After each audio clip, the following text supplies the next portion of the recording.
Good day, everyone, and welcome to our second episode of the FirstCall Facility Focus Forum podcast.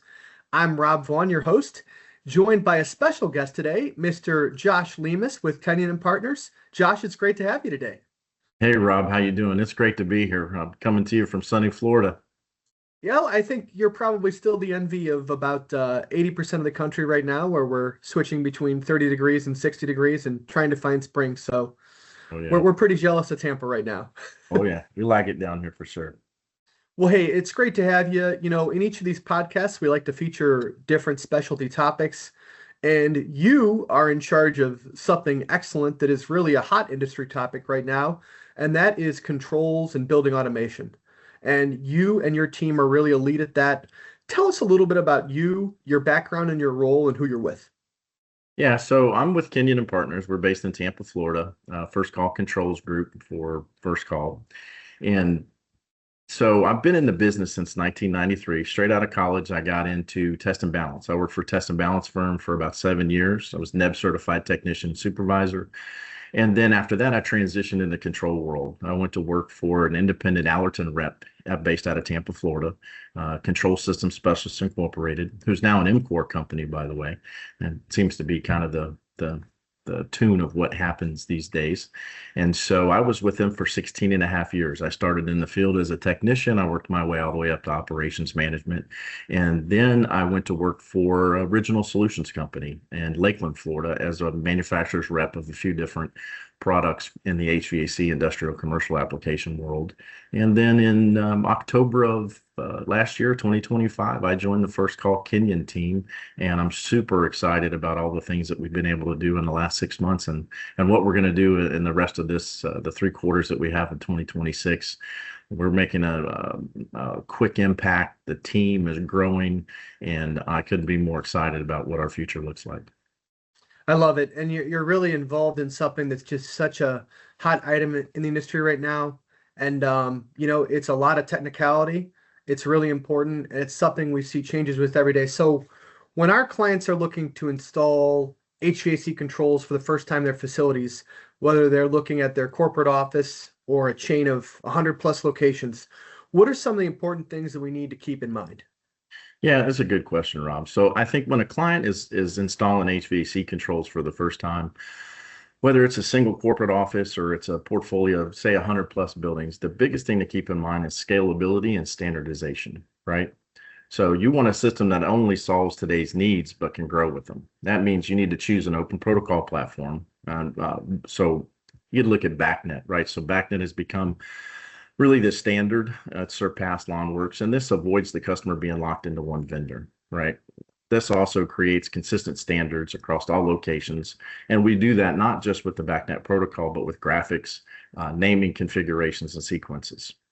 Another key element would be planning for remote access and centralized monitoring, especially for a multi-site client.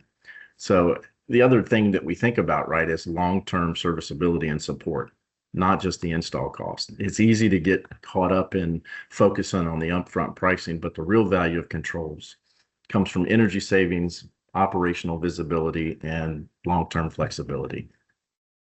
Yeah, that's really well said, Josh. We just see with people we work with in the industry in general, we see some turnover, and we also see facility maintenance teams getting smaller. Clients are consolidating, they're expanding their portfolio, they're growing their number of stores, they're developing a larger geographical footprint, and their team is getting smaller. So what you provide in being able to control the temperature settings of a store, a storage facility, a restaurant, you can control those temperature settings, you can control the lighting settings, HVAC lighting, signage. It's so integral because it provides such a corporate presence and consolidation for one person that's thousands of miles away from that location. I think that's so unique. Now, a key part we've always seen is the site surveys. Can you talk about when you're quoting site surveys for these HVAC and electrical controls projects, what things are you and your team looking for when you visit a building to make sure that you capture all the important information? Yeah, Rob, what a great point. A thorough site survey is absolutely critical to what we do. It's where good projects either are won or lost for the client, right? So when we walk a building, we're looking to eliminate unknowns. And some key things that we focus on are going to be existing equipment, the condition and compatibility. And we're looking at the RTUs, VAVs, chillers, pumps, VFDs, exhaust fans, hoods, just depends on, what the application is. But we want to make sure we look at all of that. When we're looking at their current control type, right? Is it pneumatic? Is it standalone? Is it a legacy DDC system? We're also looking at available infrastructure. We're looking at network drops, power locations, panel spacing. Do we have enough space in a room to put the panels on the wall? Do we need to get creative where we put things? And then we're looking for sequence of operation gaps. That's a real key, right? The system, what is it doing now versus what should it be doing and what does the client really need? And that we pick that up when we do that site survey and we listen to the customer and we listen to what their challenges are. And I've found in this business, if we listen a lot more than we talk, we can really help the client. That's a key. So I always say God gave us two ears and one mouth for a reason. You better believe it. I couldn't agree with you more. So I think a good survey includes a good survey ensures accurate pricing, fewer change orders, a smoother installation, and ultimately it's a system that performs exactly the way the client wants it to. And for all our facility managers listening to this podcast, zero change orders, right? Not fewer, That's right. zero. Okay. Zero, I just want to yeah, make right. sure we can edit that out later on. Okay. I just want to zero change orders. Zero change orders. Zero. Good site surveys equals zero change orders and firm costs. So there you go. Okay, I'm gonna put that on a sign maybe and put that in the office. New mantra. Done. My background's more in LED lighting retrofits, and we have a great relationship with our manufacturing partner, Keystone. They're just elite with the technology knowledge, industry leading warranties and such. Quick lead times on product. It's similar for you guys in your world. Talk about the importance of having a great relationship with the manufacturing partner to assure we're having success when we conduct and execute these control projects. Yeah, what a great point, Rob. Having a strong relationship with your manufacturing partner, it's a big advantage, especially in controls work. It impacts the success in ways that the client doesn't see. So that's the other part of it, right? Technical support. When you hit complex integration challenges, you're able to pick up that phone and get in touch with somebody and get that support for faster troubleshooting, faster problem solving. It also allows you access to training, updates, and best practices that the manufacturer constantly is feeding you. And you have confidence that you're deploying the system the right way and not just a functional way, which is a big difference. And at the end of the day, control systems are only as good as the support behind them, a strong partnership that helps ensure consistency, reliability, and long-term success for the client. No, I appreciate you sharing that. It's such a technical thing. And when we present these controls proposals and projects to people, everyone has a pretty good idea before they embark upon the journey of getting those proposals that it's going to offer energy savings, a strong ROI, and a lot of visibility. But ultimately, you and the manufacturing partner are able to detail so many more benefits that people may not be aware of. And the project is so much more than just an ROI because data is at our fingertips. And, that leads me to my next question. How have controls changed in recent years? I go back to LED and I remember when, lamps were $18 and new LED troffers were $200, and now both those are a portion of that cost. Technology seems to be better and more advanced than ever. How have controls changed in recent years? And ultimately, and most importantly, what does that mean for the end user? Yeah, 10-4. Well, also another great point, Rob. So I just told you in the beginning, I've been in the industry since 1993. So in that time, I've seen controls come a long way, right? We've moved from isolated pneumatics, mechanical, or basic DDC systems to fully connected, intelligent building solutions, right? So it's the landscape has changed dramatically. Some of the biggest changes that we've seen are cloud-based access and mobile visibility. We all run around with a little computer in our hand these days, right? Our cell phone. And so we can access these systems because they're cloud-based, and we have that mobility that quickly and that easily, whether it be a tablet or an iPhone or a laptop. Advanced analytics and fault detection, better energy optimization and strategies, integration with other systems, and you hit on that: lighting, security, CCTV. And for the end user, what does this mean? More control, more visibility over their buildings, lower energy and operating costs, faster response to issues, and the ability to make data-driven decisions, right? Instead of just guessing, because now we have the analytics that we can start to look at those things. So the building is no longer just a facility, right? It's become a smart, responsive asset to the client, and we're there to help them protect that. I love it. So from 1993 to 2026, you've gone from the BlackBerry to the iPhone 17 Plus, and in 6 months that'll be old, and you'll have something new to talk to us about. That's right. You better It's believe it. it's amazing. I'm blown away with the proliferation and the development of technology, and it keeps changing all the time, and becoming more cost efficient too. That's correct. Talk about, always a fun question. Talk about one of your favorite projects you've worked on. You have a pipeline, you've got a lot of industry experience, you've worked with single sites and large chains. Talk about one of your favorite projects you've worked on. Yeah, well, it's really hard to narrow in on one particular favorite project. I've had a few clients that I've worked with over the years that had multi-site facilities. And I think for me, one of my favorite projects was a multi-site rollout where we standardized controls across their large portfolio. I'll leave them unnamed, just in, I don't want to plug anybody Sure. needlessly, but what made it stand out to me was it took a mix of different legacy systems and we brought them all into one unified platform. Right. We created consistent graphics and sequences across all of their locations, which gave the client, if you will, a single pane of glass to monitor and manage all of their portfolio in one location. And we served it up to the web, of course. And by the end of the day, they went from having this reactive maintenance issue to being a proactive management of their control system. And that's where, to me, those controls and that endeavor really proved its value.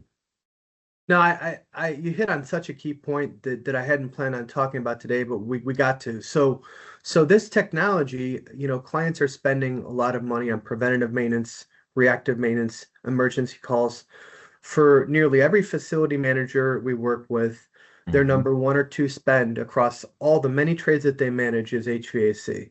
Yes. And your controls allow people to get notifications and see things that can actually help to reduce emergency calls and kind of put out problems before they start, right? That's correct. Yeah, absolutely.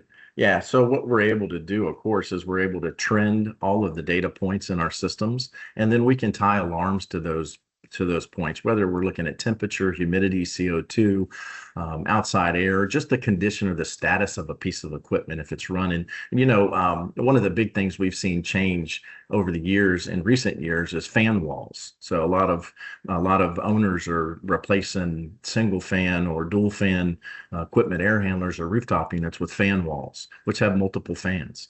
And so when you have a fan wall, whether it has 4, 8, 12, 16 fans in it, it's nice to know the status of each one of those fans, right? So we're monitoring the status of each fan, whether it's running or not running. And then that gives the owner some visibility into that, right? To say, oh, wait a minute, we got one of our fan wall fans is out. And so before that becomes an issue and that cascades into 2 fans or 4 fans or 6 fans or 8 fans, they're on top of it. And so again, it lets them be proactive in nipping something like that in the bud. No, it's amazing the cost savings that come, not just an ROI from energy savings in scaling back HVAC temperatures, in making sure that lighting is off during non-working hours, or only certain lights are on in the facility for emergencies. There are so many benefits here. One thing I want to touch on is, we hear every day now, budgets are asked, facilities teams are getting smaller, staffs are being reduced, but facilities budgets are being reduced too.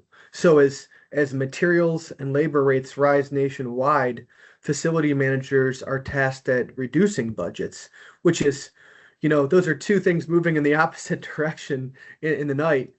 And people might say like, well, I can't really afford in my budget a CapEx project right now, like a control system. But have you found pilots to be largely successful? Like, hey, maybe you can't do your 86 site fleet or your 500 store chain this year, but why don't you take a look at doing two or three of these because you're going to see a 1 to 2 year payback, and then when your budget does permit, or they may even change their mind. Did Yeah. you really encourage the pilot as a starting point? Yeah, absolutely. I couldn't agree more, Rob. I think that's it's been a huge proponent in actually getting some of the best clients to be continuing clients in this industry. I've gone time and time again to a customer that has that challenge and says, I just really don't have the budget right now to do all of these sites. So what do we do? And so I say, well, give me your worst one. If you can just do one, if you could do two or three, give me your worst two or your worst three, and let us go tackle those and see how you like it. Let's put it in for 3 months or 6 months and let you watch it, look at it. Let's tweak it, let's fine tune it, and then if you like it, give me a purchase order and let's move on. And if you don't, we'll leave it there. We'll take it out. And Yeah, every sometimes time, several $1,000s in energy savings can stand out yeah. a little bit. It can stand out. And I can tell you, every one of those has been a win, right? So we listen to and again, it goes back to 2 ears and one mouth, right? We listen to what the customer's challenges are. Sure. We come up with a solution for them. We implement it. We sit back and then we watch it do exactly what they need it to do. And they come back and say, hey, we couldn't be more thrilled. So the pilot program definitely works. It's something that I've been doing for years and years, and I've never had it fail. I love that. No, it's the best partnerships begin in that way sometimes, whether it's a service partnership and doing a pilot of service calls or an LED project or a controls project. Starting it out with a pilot to give a taste of what we can do and the solution is everything. And I feel your passion, I mean, for you, it's definitely a career, not a job. And I always Yes. say, if people don't love what they do, then make a change because you're really passionate about what you do. Answer me this. What's your favorite part about your job and what you do? Because when I meet passionate, enthusiastic people, I always want to know like what's their favorite thing about what they do.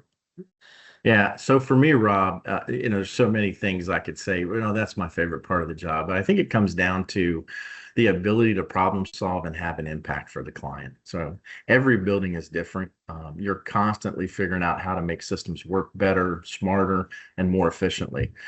So when you get it right and you step back and you can see the results, you can see that energy savings, you can see the comfort for the client, and the client finally has that visibility into their building or their portfolio, and they see how that's impacted them and it's helped them on their end. That's something that's so satisfying about taking that complex thing, right? This wrapping our arms around it and making it simple and usable for the end user. And to me, that's what makes me roll out of bed, makes my feet hit the ground in the morning and go for it. And I think that's where the real value is. So Goosebumps, man. I love yeah, it. and listen, for years I've told all of the people that have been on my teams, and I've only been on a few teams since I got out of college in 1993. I've been on 3 different teams, and I tell all my people, the value add is always going to be us and what we provide to the client. So Yeah, but when you're providing a solution and you're resolving issues, it doesn't feel like a sale. It feels like that you have a lot of gratification, like you said, and getting out of bed and knowing that you're helping people and creating a positive impact. I love to hear it, man. Well, we could talk for a very long time, and so we'll probably have a part two on controls with Josh Lemus down the road, knowing that technologies will be different 8 months from now and even 3 weeks from now. But I really appreciate you joining us and take some of that Tampa weather and throw it up to the Midwest and the East Coast and central part of the country. But look forward to getting down there to see you soon. Thanks so much, Josh. Best of luck to you and the Kenyon Partners team this year, and we'll talk soon, my friend. yeah, thank you so much, Rob. I really appreciate the opportunity. And if you need anything, please don't hesitate to reach out. Always, man. Thank you so much. Thank you. Talk to you Take care. soon.